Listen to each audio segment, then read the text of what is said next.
Merry Christmas! Or whatever holiday you may celebrate, if any. This video isn't about Christmas, it's about New Year's. Specifically, New Year's resolutions. And, New Year's resolutions are usually about self-improvement.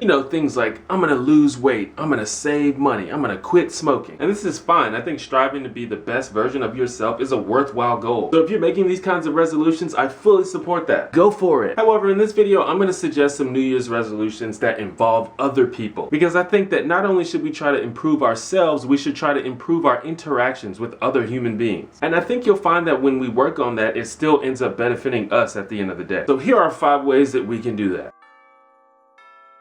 And when you're busy with things like work or school, or even if you're just distracted by social media or video games, it can be easy to neglect your friends and family. If this has happened to you, how about in 2016 we make an honest attempt to reach out and hang out with people we think are awesome. Now this could be friends and family that you haven't seen in a while, or people that you see a lot but for some reason don't hang out with that much. It could even be people that you haven't hung out with yet but really wanted to. I'm not saying you should force yourself to be social if you don't want to, but if you have these connections that aren't as strong as you'd like them to be, now's as good a time as any to do something about it. There have even been studies that suggest that social connectedness is literally good for your health.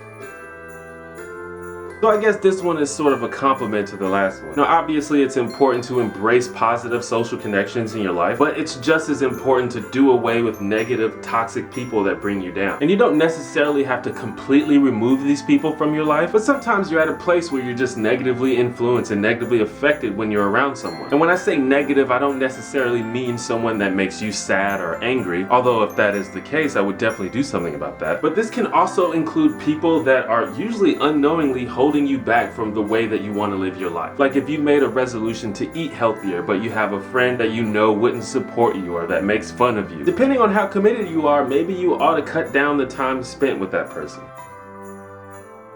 There is no shortage of people in the world, in your city, in your neighborhood that need help. Now this can range anywhere from children in developing countries to the poor and homeless in neighboring cities, to old ladies crossing the street, or to your buddy that needs someone to feed his cats while he's out of town. In 2016, consider doing more things to help those that need our aid. Maybe we can donate to charities like water.org or Save the Children, or volunteer at a soup kitchen, or help your friend move, or help your classmates stand up to a bully. I'm not saying you need to put on a superhero outfit and go out looking for those in need, but the idea is to remain aware that there are people everywhere that could use your help, and to consider offering it if you can.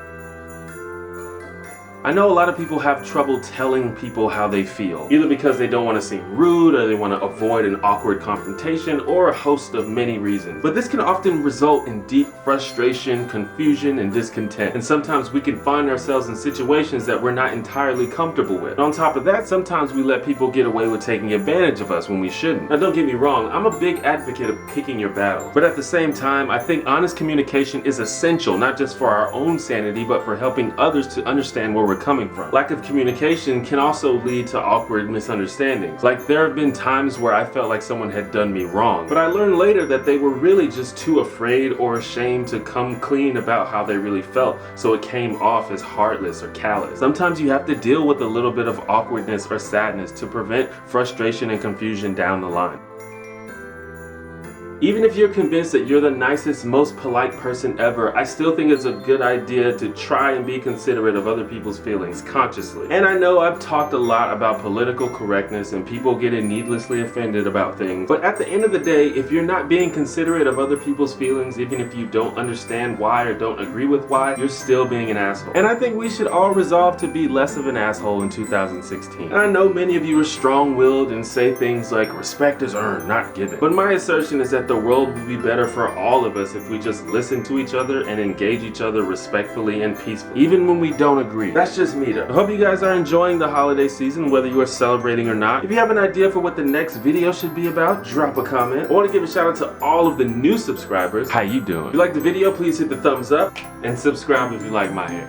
Thank you for watching my video, guys. Sorry I'm a little bit sweaty. I didn't realize that it was that obvious. It's like 75 degrees on Christmas Day. That's how it goes when you live in the South, guys. Anyway, I just want to let you know that I have all the social medias. There should be links on the screen. I got Twitter, I got Facebook, I got Tumblr. Also, if you want to support this video blog, consider supporting me on Patreon. That's patreon.com/theonejanitor. There should be a link in the description. Anyway, thanks again. I'll see you next time.